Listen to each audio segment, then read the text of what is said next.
औज़ुबिल्लाहिमिनश्शैतानिर्रजीम बिस्मिल्लाहिर्रहमानिर्रहीम। अस्सलामु अलैकुम स्टूडेंट्स।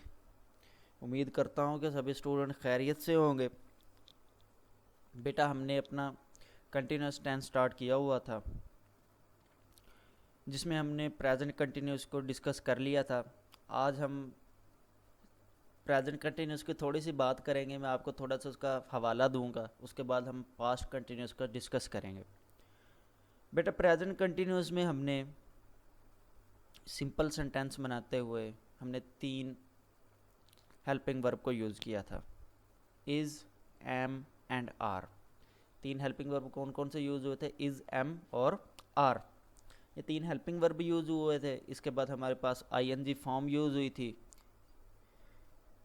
और लास्ट में हमारे पास ऑब्जेक्ट, यानी कि subject plus is, am, are plus ING form of verb. ING form of verb को फोर्थ फॉर्म ऑफ वर्ब भी कहा जाता है। ये मैंने आपको पहले भी बताया हुआ है कि फर्स्ट फॉर्म ऑफ वर्ब के साथ अगर हम आईएनजी लगा दें तो ये फोर्थ फॉर्म ऑफ वर्ब बन जाती है। देन लास्ट में ऑब्जेक्ट।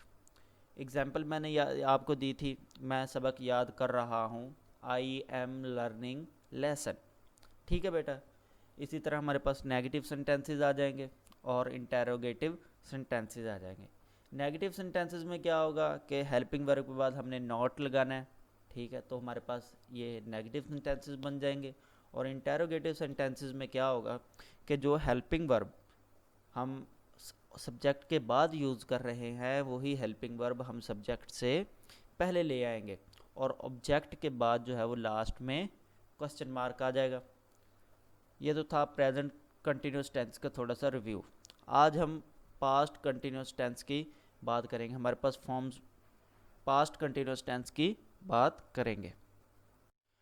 बेटा हमारे पास कंटिन्यूस टेंस की वही 3 फॉर्म है, present continuous tense, past continuous tense और फ्यूचर कंटिन्यूस टेंस।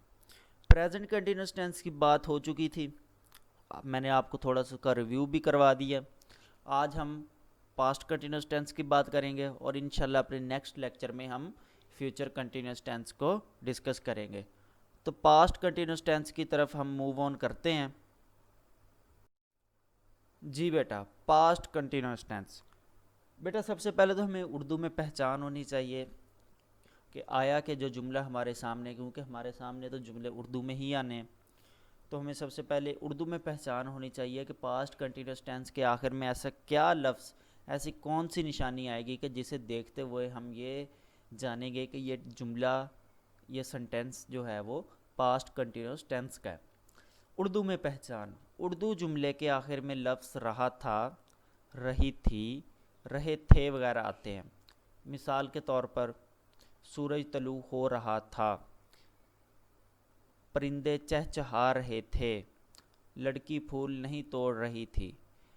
ये आप देखेंगे आपकी स्क्रीन पे आपको नज़र आ रहा होगा कि लफ्ज़ रहा था, रहे थे, रही थी, इन लफ्ज़ को मैंने रेड कलर से शो किया हुआ है। मसलन मतलब ये कि ये वो अल्फाज हैं जो जुमले के अगर लफ्ज़ आखिर में आएंगे तो इससे हमें पता चलेगा कि ये पास्ट कंटिन्यूस टेंस है। कौन कौन से वो वर्ड्स हैं? वो रहा था, रही थी, रहे थे वगैरह। आपको पता है इनमें अब देखें, लफ्ज़ रहा, रही, रहे, ये लफ्ज़ जो है कंटिन्यूस को शो करवा रहे हैं, यानी कि काम जारी है। लेकिन आपको पास्ट की भी निशानी पता है कि जो काम गुजर जाए हम उसको था, थी, थे से शो करवाते। तो रहा था, देख ले पूरा लफ्ज़ आगे पास्ट कंटिन्यूस, रहा था, रही थी, रहे थे, यानी कि काम जारी है लेकिन वो पास्ट में जारी था। ठीक है। सूरज तुलू हो रहा था, परिंदे चहचहा रहे थे, लड़की फूल नहीं तोड़ रही थी, यानी कि ये आपने पहले का काम देखा हुआ है।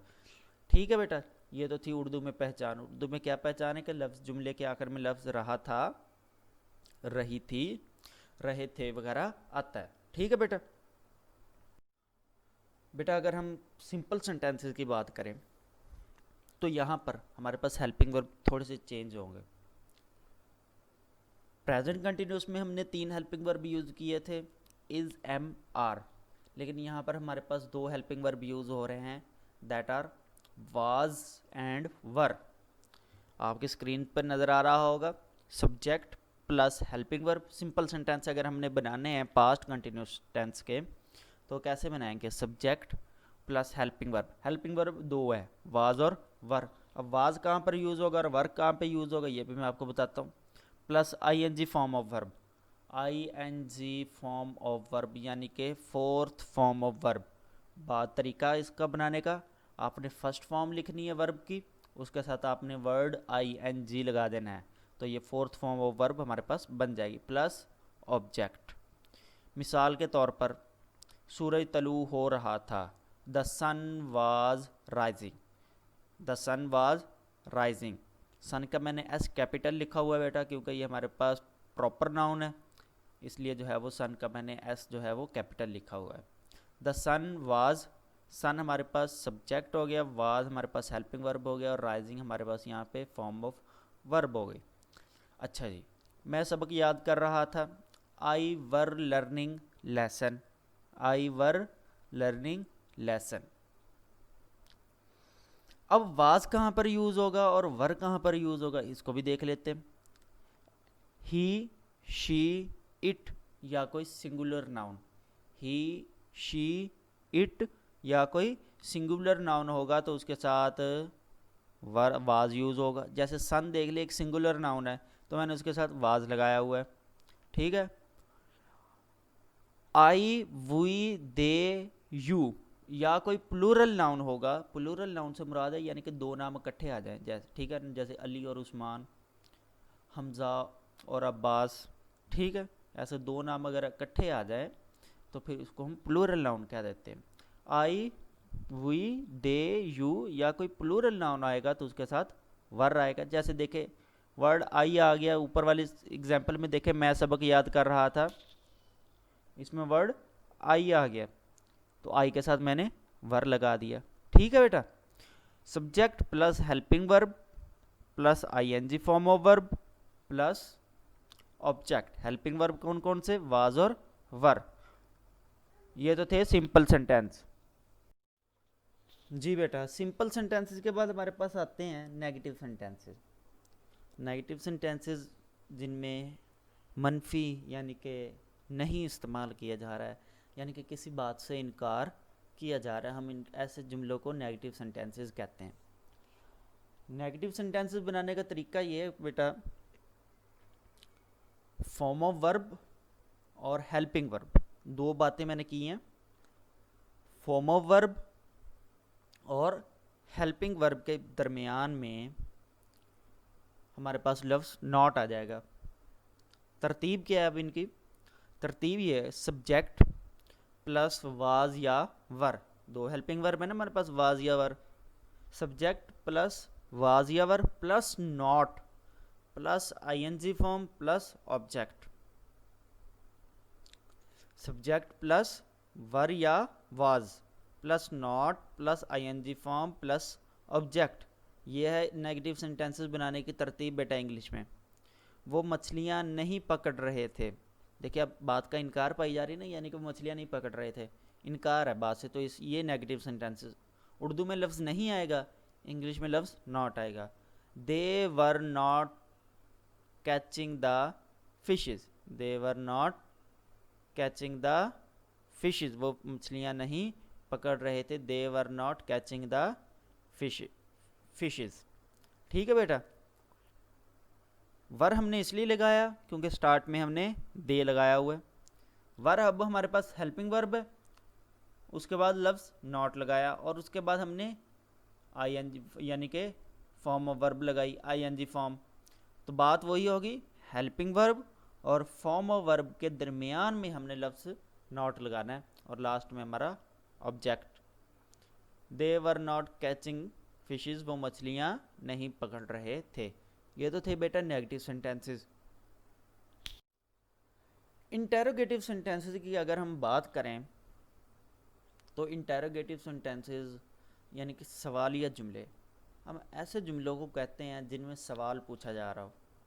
मसलन क्या तुमने खाना खा लिया, ये मैं आपको एक एग्जांपल दे रहा हूँ, यानी कि कंटिन्यूस टेंस से भी हट के एक एग्जांपल दे रहा हूँ। क्या तुम सबक याद कर रहे हो, क्या तुम खाना खा रहे हो, क्या आपने नमाज पढ़ ली, क्या आपने कुरान पाक पढ़ लिया, ठीक है बेटा, ये कुछ मैंने यानी कि एग्जांपल दी ताकि आपको इस बात के क्लियर हो जाए कि सवाल या जुमले कैसे होते हैं। ऐसे जुमले जिनमें सवाल पूछा जा रहा है, और ऐसे जुमलों की निशानी जब लिखते वक्त निशानी क्या है कि ऐसे जुमलों के आखिर में क्वेश्चन मार्क आएगा। जाहिर सी बात है, जब हम सवाल करेंगे किसी बात का तो आखिर में क्वेश्चन मार्क तो हम देंगे। ठीक है बेटा, क्या एक तो इन जुमलों में सवाल पूछा जा रहा होगा और दूसरा इन जुमलों के आखिर में क्वेश्चन मार्क आएगा। अब इंग्लिश बनाने का क्या तरीका है? अब इंग्लिश में जो हेल्पिंग वर्ब हम सब्जेक्ट के बाद यूज़ कर रहे थे, यानी कि वाज या वर जो है वो हम सब्जेक्ट के बाद यूज़ कर रहे थे, वही हेल्पिंग वर्ब अब हमने सब्जेक्ट से पहले यूज़ करना है। यानी कि तरतीब अब क्या होगी? तरतीब अब ये है कि हेल्पिंग वर्ब स्टार्ट में आ जाएगा, पहले सब्जेक्ट के बाद आता था, अब हेल्पिंग वर्ब जो है वो स्टार्ट में आ जाएगा। वाज या verb plus subject plus ING form plus object और लास्ट में क्वेश्चन मार्क, लास्ट में क्वेश्चन मार्क। बट अगर क्वेश्चन मार्क नहीं आएगा तो हमें इससे ये भी नहीं पता चलेगा कि ये सवालिया जुमला है कि नहीं है। क्वेश्चन मार्क का आना लाजमी है। अक्सर स्टूडेंट ये गलती करते हैं कि वो जुमला तो सही लिख देते हैं लेकिन वो लास्ट में क्वेश्चन मार्क नहीं देते, तो फिर जिससे मसला बनता है।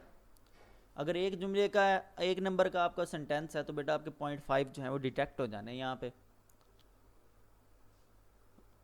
कंपटीशन जितना चल रहा है तो हमें तो पॉइंट्स की भी ज़रूरत है, पॉइंट्स मार्क्स की, तो कोशिश करें कि क्वेश्चन मार्क जो है वो लास्ट में लाजमी लगाएं और याद से लगाएं। क्या वो एग्जाम्पल अब हम इस जुमले की देखते हैं इंटेरोगेटिव सेंटेंस की। क्या वो खेल रहे थे? वर दे प्लेइंग। अब देखें, हेल्पिंग वर्ब मैंने स्टार्ट में लगाया है, उसके बाद मैंने सब्जेक्ट लगाया है, फिर लास्ट में जो है वो आईएनजी फॉर्म लगाई है और लास्ट में फिर क्वेश्चन मार्क।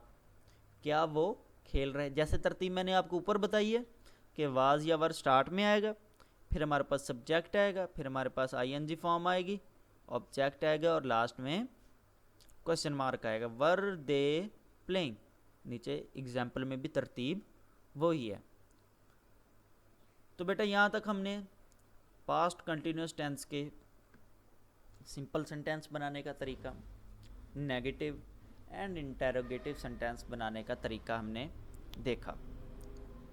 होप सो सभी स्टूडेंट को समझ आई होगी। अगर किसी भी बच्चे को कोई भी मसला हो तो वो कमेंट सेक्शन में कमेंट करके पूछ सकता है। नेक्स्ट वर्क है बेटा आपका diary. So let's move towards diary. जी बेटा, डायरी के लिए मैंने आपके लिए कुछ जुमले लिखे हुए हैं। ये जुमले आपने अपनी नोटबुक्स पे लिखने, इनकी प्रैक्टिस करनी है। पहले आपने अपनी तरफ से यानी कि जो जुमले मैंने आपको एग्जांपल्स के तौर पर दिए हैं, इन जुमलों की बार बार प्रैक्टिस करें, देखें कि क्या क्या चीज़ें हम यूज़ कर रहे हैं किस किस मुकाम पर। उन जुमलों को जो एग्जांपल्स में दिए गए डायरी में, ये जो एक्सरसाइज आपको दी गई है, इनके साथ कंपेयर करें। सिंपल सेंटेंस को सिंपल के साथ, नेगेटिव सेंटेंसेस को नेगेटिव के साथ, इंटेरोगेटिव को डायरी में जो दिए गए इंटेरोगेटिव सेंटेंसेस इनके साथ कंपेयर करें। फिर कंपेयर करने के बाद आप इनका देखें कि उसमें क्या अल्फाज यूज़ हो और उसमें कौन सा मेथड यूज़ हो रहा है, फिर वही मेथड यहाँ पर अप्लाई करें तो इंशाल्लाह जो है वो बेहतरी आएगी, जुमले भी दुरुस्त होंगे।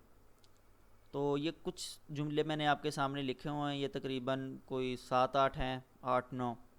इन जुमलों को आपने, इन सेंटेंसेस को आपने अपनी नोटबुक्स पे राइट करना है, इनकी इंग्लिश लिखनी है। अगर फिर भी किसी बच्चे को समझ ना आए तो बच्चा कमेंट सेक्शन में कमेंट करके पूछ सकता है। इंशाल्लाह नेक्स्ट लेक्चर में मुलाकात होगी फ्यूचर कंटिन्यूस टेंस के साथ। तब तक के लिए अपना ख्याल रखिएगा।